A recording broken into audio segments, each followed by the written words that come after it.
Hello everyone, welcome to our channel Education Hotspot. So this is the next video in the series of MCQ of Sociology.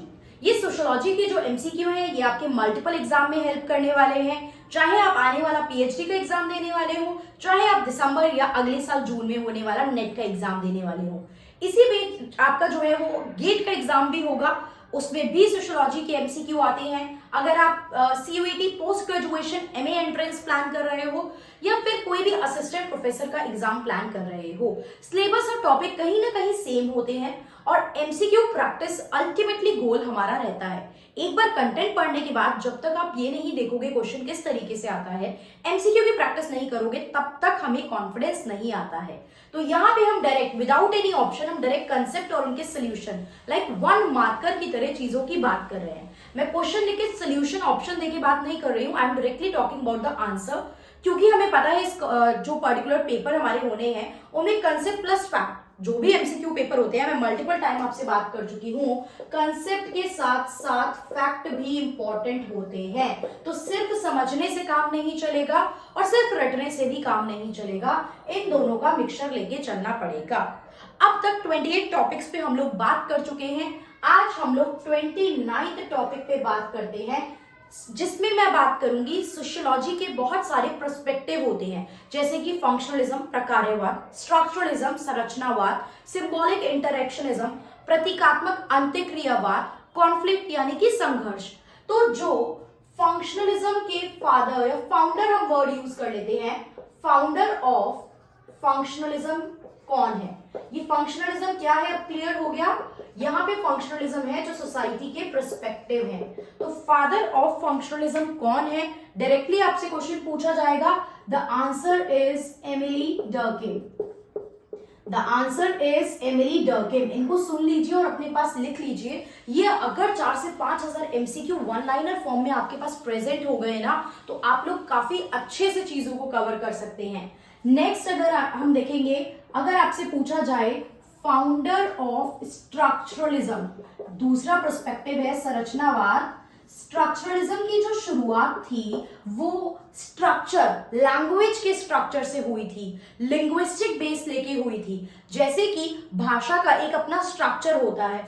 English की मैं बात करूं तो सबसे पहले sentence आपको बताया जाता है कि सब्जेक्ट आएगा, फिर हेल्पिंग वर्ब आएगा, फिर वर्ब आएगा एंड देन ऑब्जेक्ट आएगा। ये सीक्वेंस रहता है। अगर आप आगे पीछे कर दो तो इसका मतलब नहीं निकलेगा। इसी तरीके से सोसाइटी में भी जो संस्थाएं हैं, जो इंस्टीट्यूशंस हैं, वो एक स्ट्रक्चर में सेट है। अगर गड़बड़ हो जाएगी तो वहां पे भी एक मीनिंगफुल कंक्लूजन हमारे पास नहीं आ पाएगा। तो स्ट्रक्चरलिज्म के जो फाउंडर है सोशियोलॉजिकल पर्सपेक्टिव से, वहां पे नाम है हमारे पास क्लाउड लेवी स्ट्रॉस। ध्यान रखना है एक चीज और, आप ध्यान रखेंगे, फाउंडर ऑफ फंक्शनलिज्म पूछा जाए या फिर वर्ड स्ट्रक्चरल फंक्शनलिज्म पूछा जाए, ये दोनों एक ही चीज है। Structuralism is totally different. Structuralism में नाम क्लाउड लेवी स्ट्रॉस का है। फंक्शनलिज्म पूछा जाए या स्ट्रक्चरल फंक्शनलिज्म पूछा जाए, वो एक ही कंसेप्ट होता है एंड उसके फाउंडर है एमिली डर्किम। एक बहुत इजी सा क्वेश्चन है बट देख लेते हैं। Father of socialism, direct answer पे बात करेंगे। फादर ऑफ सोशलिज्म कौन थे? ये थे कार्ल मार्क्स। कार्ल मार्क्स ने जो स्टडी करी वो इकोनॉमी को बेस लेके करी और इन्होंने बात भी की थी कि सोसाइटी दो पार्ट में डिवाइड हो जाती है। एक में वो लोग जाते हैं जिनके पास कुछ चीजें हैं, जो कुछ रिसोर्स होल्ड करते हैं, दूसरी तरफ वो लोग जाते हैं जिनके पास कोई रिसोर्स नहीं है। तो ये हैव्स एंड हैव नॉट्स में बढ़ जाती है और ये कैपिटलिज्म के अगेंस्ट, पूंजीवाद के अगेंस्ट थे और सोशलिज्म के फेवर में थे। तो अब अगर कार्ल मार्क्स सोशलिज्म के फादर हैं तो फादर ऑफ कैपिटलिज्म कौन है? ये इकोनॉमी से रिलेटेड एक कंसेप्ट है एंड कैपिटलिज्म के जो फादर हैं वो है Adam Smith. Adam Smith is father of capitalism. Next हम देखेंगे, अगर आपसे पूछा जाए 33 number question we are doing it. अब आप मुझे बता देंगे कि ये तरीका ठीक लग रहा है, तो इसी तरीके से मैं छोटी छोटी वीडियो बना के आपके आई ट्राई कि जल्दी से जल्दी ज्यादा से ज्यादा क्वेश्चन कवर करूं। नॉर्मल एंड पैथोलॉजिकल फैक्ट्स का कंसेप्ट किसने दिया? देखो, नॉर्मल को हिंदी में भी सामान्य बोलेंगे एंड पैथोलॉजिकल को पैथोलॉजिकली, ध्यान में रखो। सोशलिज्म को समाजवाद बोलते हैं एंड कैपिटलिज्म को पूंजीवाद बोलते हैं। जितनी मुझे हिंदी आती है उस बेसिस पे मैं आपको बता के चल रही हूँ, और नाम तो हिंदी इंग्लिश में एक ही रहेंगे। तो नॉर्मल मतलब सामान्य फैक्ट, सामान्य दशा हो गई, नॉर्मल स्टेट, और पैथोलॉजिकल स्टेट बोली जाती है सोसाइटी के लिए। सबसे पहले तो ये पूछा जा सकता है ये किसने दिया कंसेप्ट, एक एक करके बताती हूँ पूछा क्या जा सकता है। नॉर्मल एंड पैथोलॉजिकल कंसेप्ट से रिलेटेड जो नाम है पिक्चर में वो है एमिली डर्किम का। याद रखना, नॉर्मल एंड पैथोलॉजिकल स्टेट की बात किसने की थी, एमिली डर्किम ने की थी। अब पूछा जाए एमिली डर्किम ने स्टेट को दो पार्ट में डिवाइड किया, क्या स्टेट बताई है उसने सोसाइटी की, समाज की दो अवस्था हो सकती है, एक है सामान्य और एक है पैथोलॉजिकल, नॉर्मल और पैथोलॉजिकल। समझ में आ गया, ठीक है, ये ऐसे पूछ सकता है या वाइस वर्सा। अब ये होता क्या है, what is normal and like आपका पैथोलॉजिकल। तो नॉर्मल स्टेट सोसाइटी में तब होती है, सोसाइटी में बहुत सारी चीजें हैं जो मिलके फंक्शन करती हैं। सोसाइटी में कुछ पॉलिटिकल स्ट्रक्चर है, सोसाइटी में इकोनॉमिक स्ट्रक्चर भी है, कोई लॉ भी है जो काम कर रही है, एजुकेशन सेक्टर भी वर्क कर रहा है, तो कल्चर भी एग्जिस्ट कर रहा है। तो जब ये सब लोग मिलके आपस में कोऑर्डिनेशन के साथ तरीके से काम कर रहे हैं, प्यार मोहब्बत से, सब एक दूसरे से तरीके से कोऑर्डिनेशन के साथ काम कर रहे हैं, everything going on smooth, on a smooth basis, सब कुछ बहुत स्मूथली चल रहा है, सोसाइटी स्मूथली चल रही है, तो वो होता है नॉर्मल स्टेट। फिर एवरीथिंग इज नॉर्मल, सब कुछ नॉर्मल है। वेयरएज जब आपकी सोसाइटी में चीजें नॉर्मल नहीं है, हट गई है, डेविएंस आ गया है, एक डेविएशन आ गई है, पूछ सकता है कि सोसाइटी में जब डेविएंस आ जाती है तो उसको कौन सा स्टेट आपके एमिली डर्किम ने बोला है, तो वो होती है आपकी पैथोलॉजिकल स्टेट। जैसे कि कोविड टाइम था तो क्या चीजें नॉर्मल चल रही थी जैसे सोसाइटी में थी, इकोनॉमी नॉर्मल रन कर रही थी, पॉलिटिकल स्ट्रक्चर नॉर्मल तरीके से वर्क कर रहे थे, चीजें नॉर्मल नहीं थी। वो सिचुएशन आपकी पैथोलॉजिकल काइंड ऑफ सिचुएशन थी। जब आपका मार्केट में इन्फ्लेशन हो जाता है तो भी सब नॉर्मल नहीं चल रहा होता, इमरजेंसी इंपोज होती है तो भी नॉर्मल सिचुएशन नहीं होती है, वॉर लाइक सिचुएशन होती है, रशिया यूक्रेन आपस में लड़ाई छिड़ी हुई है। अब वो लोग ये कहेंगे क्या कि नॉर्मल या पैथोलॉजिकल स्टेट डिसाइड करते हैं, नॉर्मल चल रही हैं चीजें, ओके हैं। ऑब्वियस बात है, चीजें डेविएंस मोड पे जा रही है तो वहां पे वो पैथोलॉजिकल स्टेट हो जाती है। तो normal, pathological, when everything going on smoothly, साथ साथ मिलके सब चीजें चल रही हैं। जब चीजें स्मूथली वर्क नहीं कर रही हैं, there is some sort of like imbalance है, कुछ ना कुछ, या डेविएंस है। ये कंसेप्ट दिया किसने था, एमिली डर्किम ने।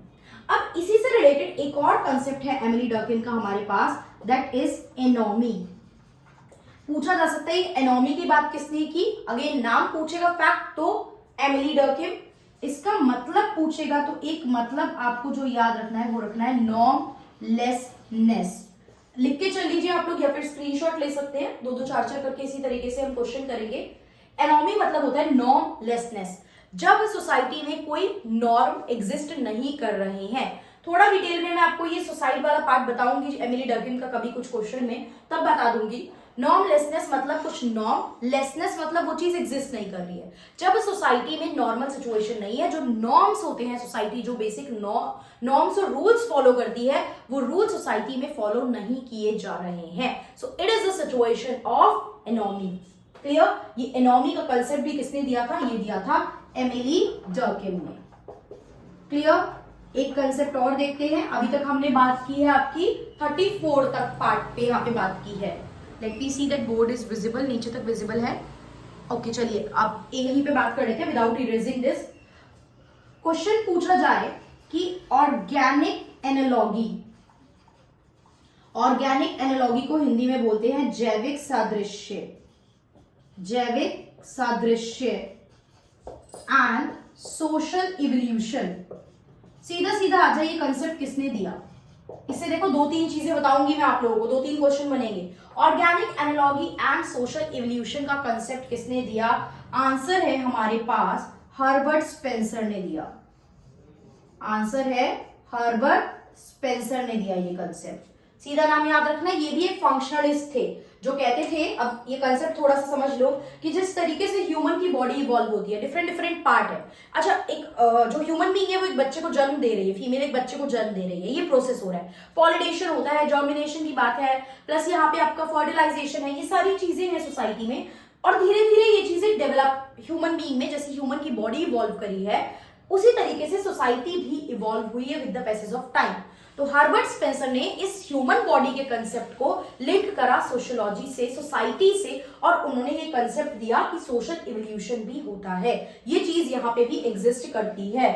अब क्वेश्चन पूछा जाएगा कि हर्बर्ट स्पेंसर ने ये जो आपका ह्यूमन बॉडी का इवोल्यूशन था वो कहां से अडॉप्ट किया, वो किससे इंस्पायर थे इस स्टडी में।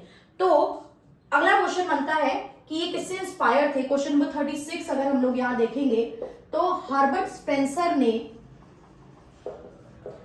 Spencer uses the theory of, इन्होंने किसकी थ्योरी यूज की थी, चार्ल्स डार्विन। इन्होंने डार्विन की थ्योरी यूज की थी। क्या थी डार्विन की थ्योरी? डार्विन की थ्योरी रिप्रेजेंट करती थी survival to the fittest, survival to the fittest. ये बात डार्विन ने अपनी एक बुक का नाम, चार्ल्स डार्विन की बुक भी पूछ लेता है, ध्यान से देखना, ये डार्विन की बुक थी, स्पेंसर की नहीं थी। ओरिजिन ऑफ स्पीसीज, ये ओरिजिन की जो बुक थी, ओरिजिन ऑफ स्पीसीज नेम से ये बुक थी चार्ल्स डार्विन की, जिसमें उन्होंने सर्वाइवल टू द फिटेस्ट की बात की थी कि जो फिटेस्ट होगा दैट पर्सन विल सर्वाइव, जो अडैप्ट कर लेगा एनवायरमेंट एंड नेचर के साथ वो पर्सन सर्वाइव कर जाएगा। और हर्बर्ट स्पेंसर ने इस चीज को आगे मतलब इसको आगे लेके गए। अब हर्बर्ट स्पेंसर जो थे वो इस थ्योरी से ज्यादा लिंक क्यों कर पा रहे थे, तो इनका थोड़ा पर्सनल लाइफ के बारे में अगर मैं आपको बताऊं तो हर्बर्ट स्पेंसर इन टोटल 9 भाई बहन थे। इन टोटल ये 9 भाई बहन थे, जिसमें से जिंदा रहने वाले ये अकेले थे। इनके बाकी के सारे भाई बहन किसी ना किसी रीजन की वजह से उनकी डेथ हो गई थी, ये अकेले सरवाइव कर पाए थे। सो दैट्स व्हाई हो सकता है ये ज्यादा लिंक कर पाए और उन्होंने उनकी थ्योरी से इंस्पायर होकर अपनी एक थ्योरी फॉर्म की। और यहां पे एक वर्ड और यूज किया जाता है, सोशल डार्विनिज्म। सोशल डार्विनिज्म ये भी इनके लिए ही यूज किया जाता है। सोशल डार्विनिज्म वर्ड किसके लिए यूज किया जाता है? हर्बर्ट स्पेंसर के लिए। क्लियर? अब हर्बर्ट स्पेंसर की मैं बात करूं तो मैं इनकी 3 बुक्स भी आपको बता देती हूं। That will become topic number 37, books of Herbert Spencer. आपको पता है कि नेट और जो भी एग्जाम है सीधा डायरेक्ट कितने क्वेश्चन आते हैं और ये बुक और कंसेप्ट कितने फेवरेट क्वेश्चन होते हैं। अभी आपको रियलाइज नहीं हो रहा है, बट अगर आप सीरियसली ये कंसेप्ट समझ लेते हो और ये वीडियोस फॉलो कर लेते हो तो कुछ वीडियो के बाद you will be able to realise कि डायरेक्ट सुने और समझे हुए क्वेश्चन शायद पेपर में आपको देखने को मिल जाए। तो अगर आप लोग सीरियसली मेरे साथ ये सीरीज को फॉलो करोगे तो देखो मुझे भी पढ़ाने में मजा आएगा, बिकॉज आप डाउट पूछोगे, स्टूडेंट जो है इंटरेस्ट दिखाएंगे, तो I will also feel motivated कि यार और कंटेंट बनाना चाहिए।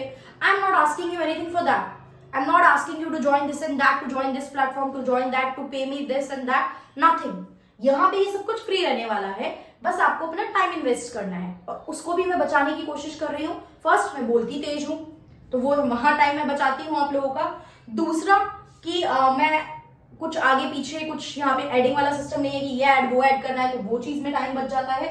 तीसरा जो है मैं छोटी छोटी वीडियो बनाने की कोशिश करती हूँ, क्योंकि 2-3 घंटे की समटाइम वीडियो देख के लगता है 3 घंटे निकालो, फिर टिक के बैठो, फिर पढ़ना स्टार्ट करो, कई बार नहीं हो पाता है। तो ये वीडियो आप थोड़ा बहुत, जैसे आप खाना खाने बैठे हो, आपने वीडियो प्ले कर दी तो कुछ टॉपिक सुन लिए, वॉक कर रहे हो बिकॉज फिजिकली फिट रहना इज ऑल्सो इंपॉर्टेंट, वॉक करते करते ईयरफोन्स लगाइए, हेडफोन्स लगाइए, जस्ट सुन लीजिए 1-2 लेक्चर, 10-15 मिनट वॉक करिए, 2-3 लेक्चर आप खत्म कर लोगे, राइट। तो हर्बर्ट स्पेंसर की बुक देख लो। पहली बुक है social statistic. Social statistic book के लिए ना ये क्रिटिसाइज भी किया गया था।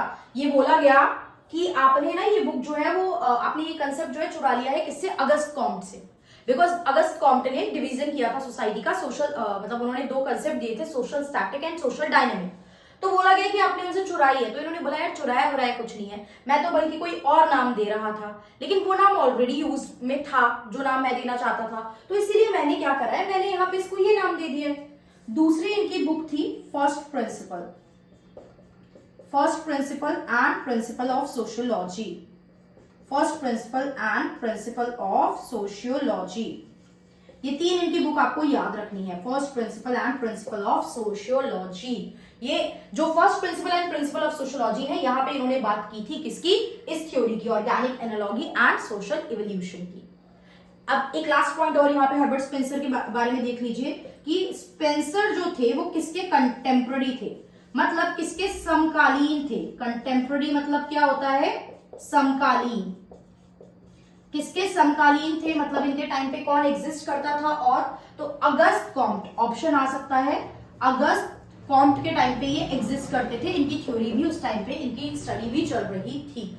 अगस्त कॉम्ट के टाइम पे, अगस्त कॉम्ट के समकालीन थे, और यही आगे सोशियोलॉजी, अगस्त कॉम्ट ने उसको सब्जेक्ट की तरह रख लिया था और उसके बाद उसी को एज अ सब्जेक्ट आगे लेके गए थे। कौन आगे लेके गए थे? स्पेंसर।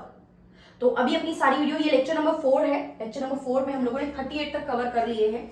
स्पीड बढ़ाएंगे, कंटेंट डिलीवरेज बढ़ाएंगे, दैट डिपेंड कि आप लोग यहाँ पे कितना अपना देखने का टाइम बढ़ाते हैं।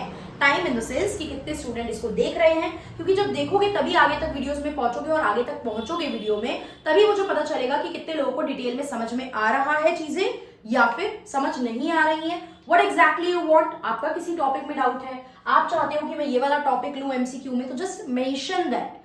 I'll try to include that in the MCQ so that MCQ भी कवर हो जाए हमारे, और उस कंसेप्ट को भी मैं आपको समझा पाऊँ। Okay, so let's keep it short. थोड़ी सी बकवास हो गई है आज, बट ठीक है, कुछ कुछ बातें बीच बीच में होती रहनी चाहिए।